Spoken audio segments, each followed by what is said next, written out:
This episode brought to you by Pancakes. Pancakes for breakfast, pancakes for lunch, pancakes for dinner. Don't know what to eat? Try pancakes. Add chocolate chips to them. Make them dessert. There is no time that pancakes will not benefit your life and keep you alive and thriving. So use the promo code Hannah the Human to get $10 off your next pancake. Pancakes, a way of life. Let's hit that theme song.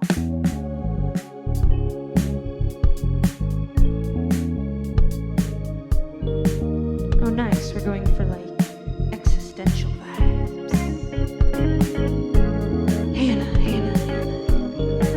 Hannah the human.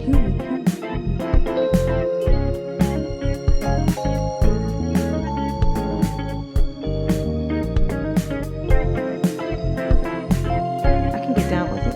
Get down with it. Get down with it.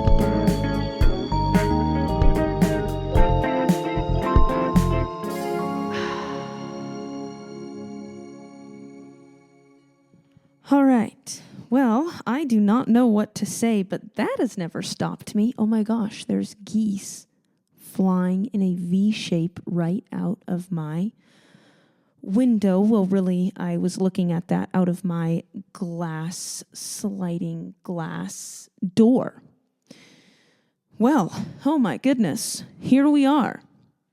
I am starting a podcast. Yeah. You know, it takes surprisingly more work than you think to come up with a theme song. And I guess maybe I thought it would be easy because I'm such an incredible musician, but I don't know. We're working on it. We're seeing how this thing goes. We're living it up. Whoop, whoop. If anybody's tuning in, like, wow, good to hear, or good for you to hear me. I promise this will be engaging. Unless it isn't, then you don't have to listen. But, you know, I'm just going to be Hannah the human, sharing about my experience. And I want to eventually get to doing interviews and stuff with people. But I thought, well, if I could just interview myself, you know? I just remembered that right now. I just remembered that my plan was on my first few episodes to interview myself. So I'm just going to do it.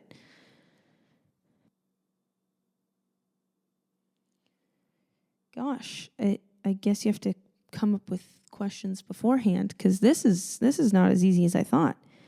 All right, well, first question, Hannah the Human. Why that name?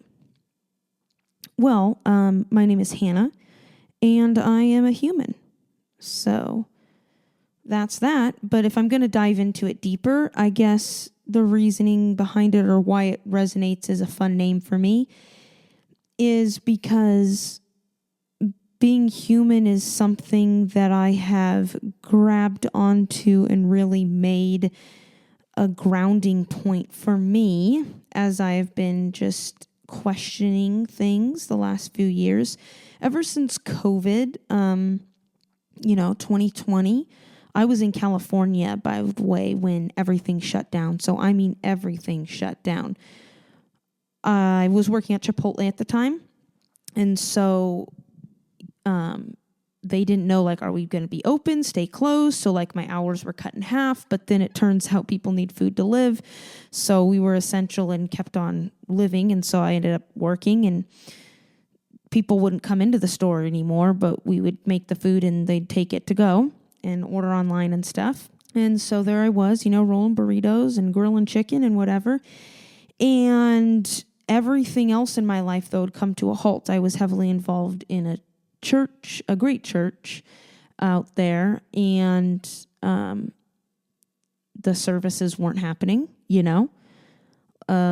the going to people's houses and groups and events weren't happening. It just all stopped. I didn't see my family. I didn't see my friends. I just saw the two people I lived with and my coworkers. And then people started, like, I'd see posts, everybody was getting into running because you couldn't go to a gym, right? And so people were just running outside, spreading those germs to the big, beautiful air. By the way, that was a really weird time, and I just want to share a snippet so that I can gain support from all the right-wing people. I kind of don't trust the government, or, like, I'm just not trusting easily of anything. So, usually when people are like, stay inside, I'm like, wait a second, I have an idea. What if we didn't stay inside, But I really want to be kind and trusting and respectful, and I want to give people the benefit of the doubt, Even though I'm like, I think you're a jerk, government. It's like, well, wait a second. What if we look at the other side of this? Maybe they are trying to protect us. Maybe this is a dangerous disease, But it just... Anyway, I have my own thoughts on all of that. But just to gain the support of the right-wing people listening here, I didn't like the whole mask thing. And so I actually tried sneaking into a store. Like, I made a little video of myself seeing if I could get into the local grocery store without a mask on. And it turns out it was actually really difficult. Like, I just tried walking in, and this was at the beginning, so they were really vigilant, and this was California too. So I tried just walking in the door, and they stopped me every single time I tried walking behind other people. Oh, they were good. They were good. I mean, they could see that I wasn't wearing a mask. They paid attention to me right then. I mean, people usually pay attention to me because I'm incredible. But anyway, I had to enter through the exit because no one was guarding the exit. The mask police weren't there. And then my goal was to buy one thing. And employees saw me as I was just literally spending like 2 minutes walking down the aisle, getting the thing. They already were like, you're not wearing a mask. You need to go. And I was like, oh, I'm just grabbing this one thing. And they're like, okay, hurry up. So I grabbed this one thing, and then they give me more flack, and a manager or something comes up as I'm paying. I can't remember the details. I should watch that video. I made a little quick video of myself. And then I started feeling bad because like they seemed really upset, and I don't like upsetting people. And so then I bought the thing, and I left and didn't have to wear a mask. And what was interesting is I thought it'd be all fun, to like try to sneak in and whatever, but it actually, the emotions I felt was like disappointment, it wasn't that fun. It was actually kind of uncomfortable because I was making other people uncomfortable, and I didn't like that. I didn't like the feeling that I was being disrespectful. That's it. I like to give people respect, and it didn't just feel like I cared what those people thought. And in a kind, good way, like, oh, say you cut somebody off in traffic. A good person cares. Like, oh, I'm sorry to have inconvenienced you. Say you run over a squirrel, you're like, oh, I'm sorry, squirrel. Like, unless you're a cold-hearted human being, you're going to just be like, oh, one less squirrel in the world. And you're going to feel a little sad, so that's kind of how I felt, sort of. And so I thought it was like funny and stuff before I did it, but then when I did it, it wasn't as funny as I thought it would be. All that to say, then, fast forward a couple years, and I'm just getting sick and tired of all this like shutdown and then forcing me to get a vaccine, even though I worked remotely, and it just is starting to feel ridiculous. It's starting to feel like, oh, the whole mask thing wasn't actually feeling like to keep people safe. That logic was starting to fall apart for me. Because I had got COVID, I had survived. Other people had got COVID and survived. Again, I knew some people who got COVID and it was really bad for them. But like my personal experience was it wasn't this deadly, terrible disease. And so my experiences start stacking up, other people's experiences. And now I'm actually kind of proud of myself that I was ahead of the curve. I knew how dumb it was. This whole mask stuff. Anyway, I share that quick little story that ended up being very long in order to just kind of paint the picture of there I am, everything's shut down, I'm just going to work, and then slowly a little bit I'm part of the church worship team, so then sometimes like every week or two I would go in and film with them. So basically, there was nothing to do. I just went to work, and every couple of weeks I would go and film a recording, play the worship songs for the Sunday service, and then I'd watch it online, and I'd eat food and So I started like jogging, I was like, man, I wonder if I can run a mile. So I ran a mile and then I kind of got into running. So that was nice a little bit. And suddenly everything had stopped in my life. And so the best way I can describe it or make sense of it is maybe the questions that had always been asking themselves of me suddenly could be heard because everything else had stopped. There was no noise of activity to deafen the screams of existential crisis. Yeah, there it was, 2020. And I started asking, just the little questions. One asks, like, do I actually believe there's a God? And I quickly was like, yeah, I do. I've just had too many experiences of feeling like there's something bigger than me that is personable out there. So I was like, boom, God, check. And then, growing up Christian, everything, I'm like, is Jesus God? And that one was a little harder.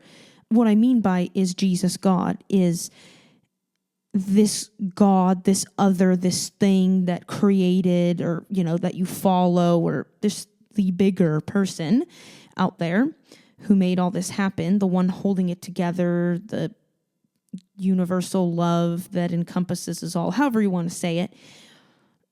Is that behind the Jesus story? Was that the being, force, power that this Jesus guy came from, right? Are those two connected? Like, by following Jesus, am I living in the way that God has made the world? Because there's a lot of other religions, there's a lot of other people and prophets that claim their way as being sent from God, as being the way to live a great life, as being the way to live within the design of the universe. And so it took me a little bit longer to really think about that. And, but again, I just couldn't get away from the fact that when I would read what Jesus had actually said, when I let go of what other people had said Jesus was, what other people had said he said, when I could let go of what certain Bible verses said or what certain interpretations were by certain pastors and all this stuff and different actions done in the name of Christianity throughout history, when I could let all that go and I would just be present to what Jesus said and read those words in the gospel and think about who he was within that context of time and his message, I mean, there's nothing not to like about this guy. I guess you could say like there's some things that maybe could rub you the wrong way, but that's what I liked about Jesus. That's, that he could like flip some tables and some temples and stuff and hang out with leprosy sick people and eventually get killed because he was different. I actually related to a lot of that. Like, Jesus described how I felt within the church context. So it was almost like Jesus' experiences of being within Judaism and his culture was like me being in Christianity and my culture. And so suddenly I saw myself within this context of Christianity. Hold up, wait a minute. Editing Hannah jumping in right here real quick to clarify what I mean by seeing myself in the context of Christianity. By that, I mean seeing that I had always lived within the context of Christianity, like that whole fish in water analogy. I suddenly saw I've always been in water. So suddenly the reality of being a fish, aka a human, hit me so hard. All right, back to the episode. I started really latching on to the idea of being human rather than being good or being Christian or being whatever, a musician or a female or a creative or whatever label you want to put on it. And I got very present to just like, oh, above all else, I'm a human.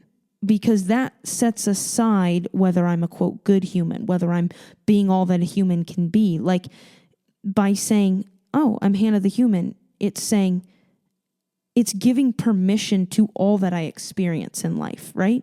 It's not isolating some experiences or some thoughts or some paths I go down as saying, oh, those are wrong, those are bad, oh no, it's terrible.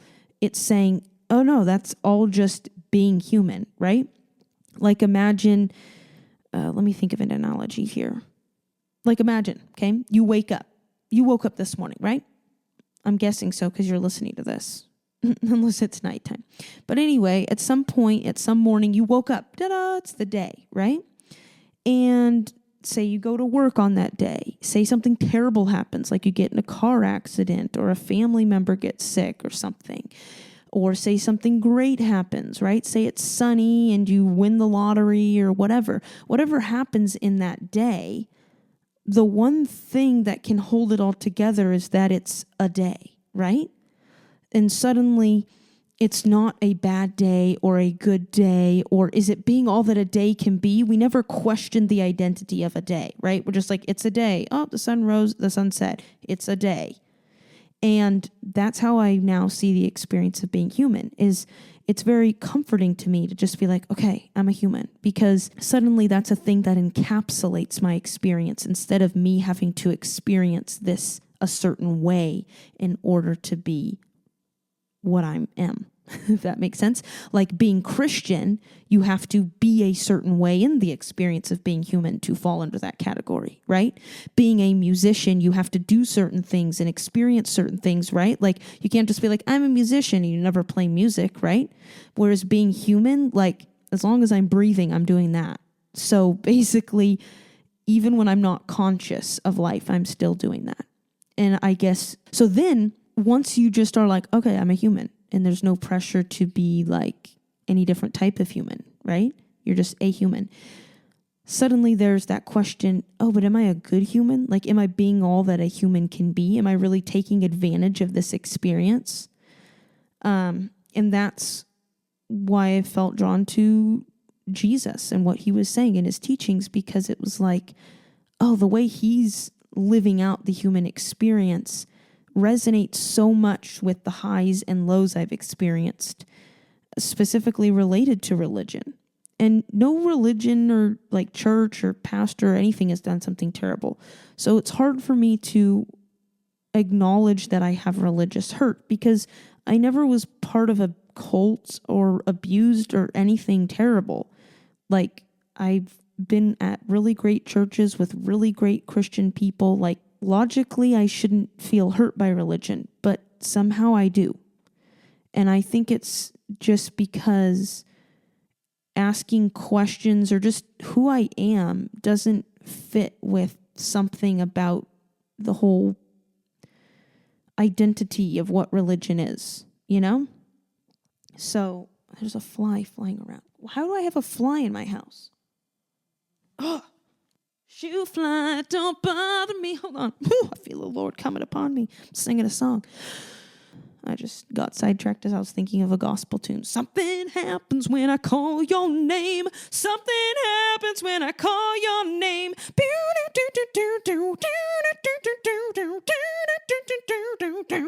Shoo fly, don't bother me. Oh, shoo fly, don't bother. Don't bother. Don't bother. Don't bother me. You know, whew. I think it'll stay away now. Okay, so back to me telling about just being Hannah the human. Well, I'll just keep going kind of chronologically with where I'm at now, and me asking those questions, you know, is there a God? Yes. Is Jesus God? Yes, check. And as I'm saying this, I'm realizing, yeah, the other question that I've been grappling with is, okay, so then am I Christian, right? Am I part of the Jesus club of people? And I've been parts of lots of different expressions of people who read the Bible. And oh, that reminds me. Then I had to ask another question. Great, I'm on board with Jesus. But am I on board with like the Bible, the whole thing, you know? Like, because the things that Jesus, I like what he says. I love the Gospels, that story. I can relate. Boom. And I think a lot of people like Jesus. Like, even if they hate religion or don't believe Jesus is God or whatever, like, there's not much that you can like dislike about Jesus. He's a great guy who just loved people and didn't do anything harmful and, you know, like has a lot of amazing teachings. So Jesus, although he's offensive, he's like also not offensive. The things that are hard for me to accept are all the other parts in the Bible, specifically Paul's letters and stuff. Like, I don't know. I just have, when I read Paul's letters, maybe it's just because I've always heard them in a certain context being preached. But even when I read them trying to let go of that context, he just seems so into doing the right thing. And I don't know, there's just so many beliefs around like Christianity and the Bible and all this stuff that I don't know if I can fully get behind. Like, so I guess it's kind of all connected around, well, if I believe in Jesus, you know, he says stuff about like how he's coming back or what, or basically there's tons of beliefs around the belief in Jesus. There's tons of beliefs around Jesus, like, oh, he's going to come back a second time on a white horse. And, oh, yeah, you shouldn't murder people because the commandment in the beginning of the Bible, Deuteronomy, says that. You know, so there's all these ways, moralities, and beliefs around the character of Jesus. And so I've kind of been grappling with those.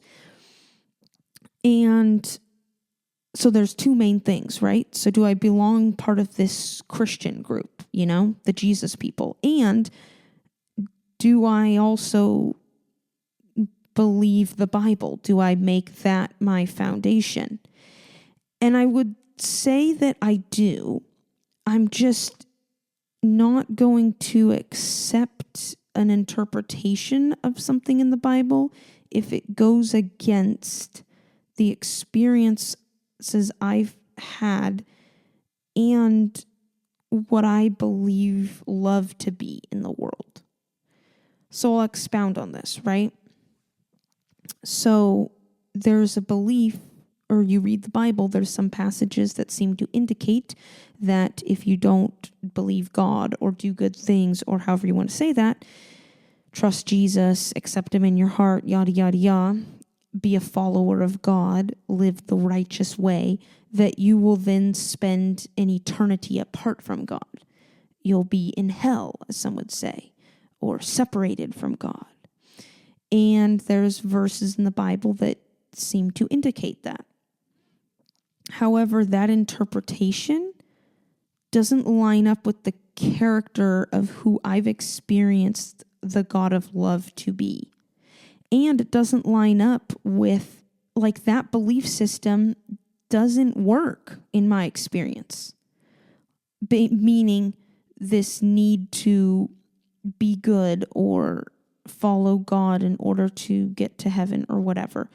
That logic hasn't served me in best relating with other people. Oh my gosh, editing Hannah back in here to save the day and clarify yet again, what am I meaning by this? Apparently, it's easy to not explain things well when you are talking to a room all by yourself. So what I mean by it didn't serve me well is, like in one instance, believing that you gotta believe in Jesus to get to heaven means that there's an in-group and an out-group. And that belief causes me to alienate myself from people like neighbors, coworkers, the person in the opposite pew, wherever. And I don't like viewing myself as in or out and viewing other people as in or out. And I know some Christian pushback on this is going to be like, hey, we don't judge. God's the one who judges. Exactly. So if I'm believing that there's a God who judges whether you're in and out, and if you don't make it in this short little experience, if you don't check all the boxes and be a good person or ask Jesus into your heart, then you're out of relationship with him forever. That's just a lot of judgment. And that's not who I see Jesus being. If Jesus is supposed to be a representative of God, that's not how I see him living. He said, I did not come to judge the world, but to save the world. And Jesus clearly makes judgments of people. I mean, he's talking to the religious leaders at the time saying, you whitewash tombs, you brood of vipers. Jesus himself said he didn't come to judge the world. So he's making judgments on the religious leaders at that time, the people who said you were in or you were out. So it seems that he's judging the idea of him being a judgy in or out God. That's the way I see it. And even if it is true that if you don't believe in Jesus or whatever that means, encounter God, follow him, do the right thing, then you end up in a burning pit of fire or whatever is your version of hell. Even if that's true, there's just so much gray area in that it makes no sense to make that a belief that you post on your church webpage and say, this is our core belief. If you don't believe in Jesus, you're going to hell. That just makes no sense to me. In summary, to go back to the belief of how believing in an eternal hell doesn't work for me, basically, in my life, the nuances of life and how much gray area there is, and experiencing good people who don't believe in Jesus and then annoying judgmental people who say they do, has me just question the black and whiteness of that aspect and realize that holding so tightly to this idea of you got to follow Jesus and then you're a good person has me not actually relating the way Jesus related with other people. Like it has me not relating with people the way that Jesus related with people. Okay.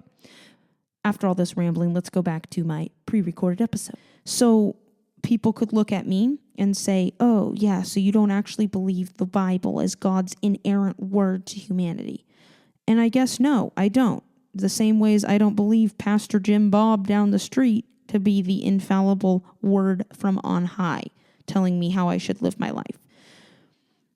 However, I do believe that there are beautiful principles in the Bible, and as I've already covered, I want to be like Jesus and follow him, and I do believe he was sent by God and is God and all that stuff. And he spoke from the Bible a lot. He seemed to believe that the religion and social traditions of Judaism of his time had more right than wrong. And he would explain how the scriptures were true and how they showed that he was God. Like when he rose again after the dead and was talking to these people as they walked to Emmaus, this place in the Middle East. I haven't been there, but it's there. Or it was back in 30 AD. And they were walking and they were just telling Jesus, and they didn't recognize he was Jesus, about how Jesus had died.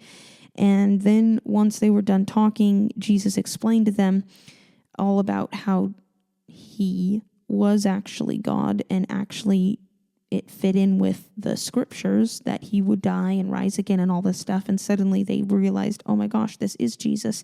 And then he disappeared. And so as you see, there's a lot of wild stuff there that my logical brain is just always questioning. But I do believe all that. I believe Jesus really rose again from the dead. I believe he did heal people. I believe he floated up into heaven or whatever. And because he isn't on this earth anymore. But I believe he's alive somewhere out there. So if I really believe in Jesus and want to follow him, and if I trust him, then I guess sort of I have to trust the scriptures, is what you can come to the conclusion. However, where I'm at is I'm like, but Jesus, if that's going to rub me the wrong way and doesn't resonate with me, I'm going to fight back on that. I'm not going to believe it. I'm going to see it differently than you if that's the way you see it. Although I kind of think more that's the way that other people say that I'm supposed to see it. Does that make sense? The mouthpieces of God that I've experienced in my life aren't actually God. That's how I see it right now. That if it rubs me the wrong way or doesn't sit well, then I don't like that interpretation of it, and there must be a different way to understand what the Bible is saying and what Jesus is saying, because I know him to be good. I know God to be good and true, And I do think that it is the real God that I have a relationship with that inspired the Bible. So that was kind of deep and theological. Not kind of, that was. How does this relate to Hannah the human? Well, you're getting to see inside Hannah the human's brain, you know? You're getting to see the origin story. Oh, that's good. I'll call this the origin story. That's what this episode will be called. And so just to kind of finalize this thought and tie it up in a nice big bow, I'm really confident in being a human. So that's the thing I ground myself in. Because all this other stuff about who God is or what my life purpose is or how to live right, that's I question that a lot. But I am confident of that being human encapsulates it all, and gives space for all of that. So that is why I can confidently be Hannah the human, and it's going to be cool because it's kind of the name and the blanket that can cover all these different things I do, right? Like I like to write songs and make music and perform and make little videos and be creative in all these different ways. And so the name Hannah the human can kind of be a hub, a blanket that gives continuity to all these things that can feel scattered.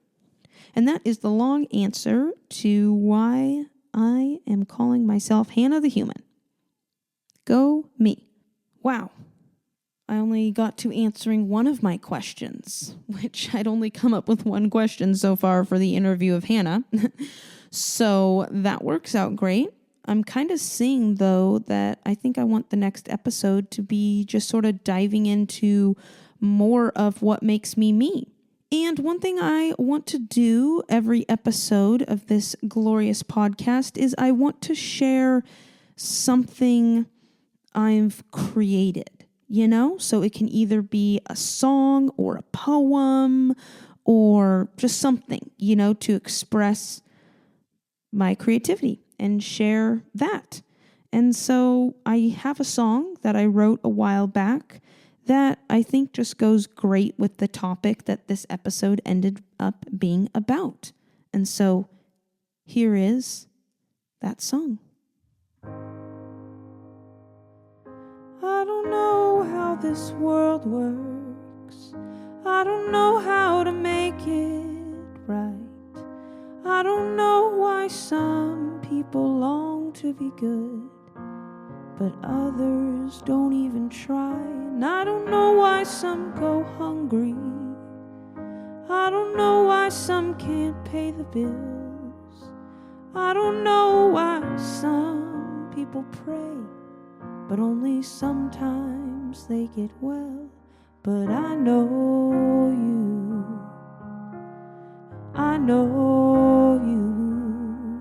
my friend, and you know me. Yes, I know you, I know you, and you know me. Ooh.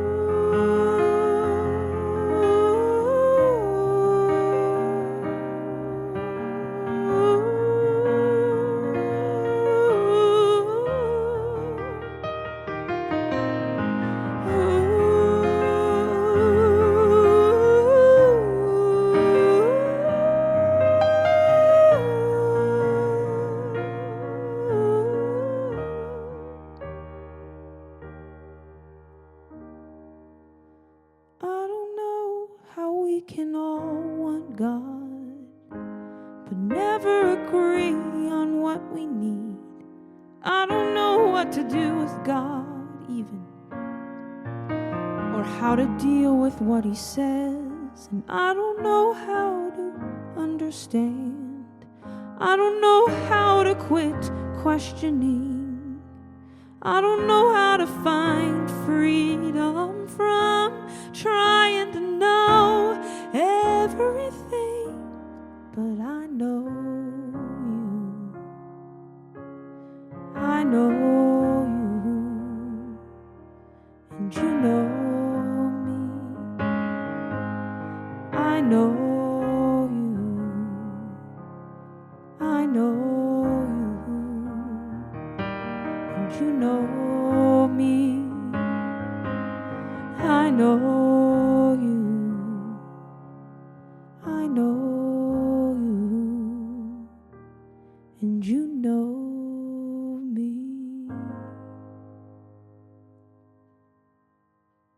Well, thank you for those of you who made it to this part of the podcast for listening the entire time. Since you are fans, go ahead and get ready to listen next week to my next episode. Follow this podcast, click those buttons. You can download them or not. Share this episode with a family member or friend and let them know that I'm doing this thing, that I'm here talking to you guys every week or singing. Look at that. You get your own personal concert sometimes. Yeah, so I'm excited for next week. We'll continue Hannah the Human origin story. With that, peace out.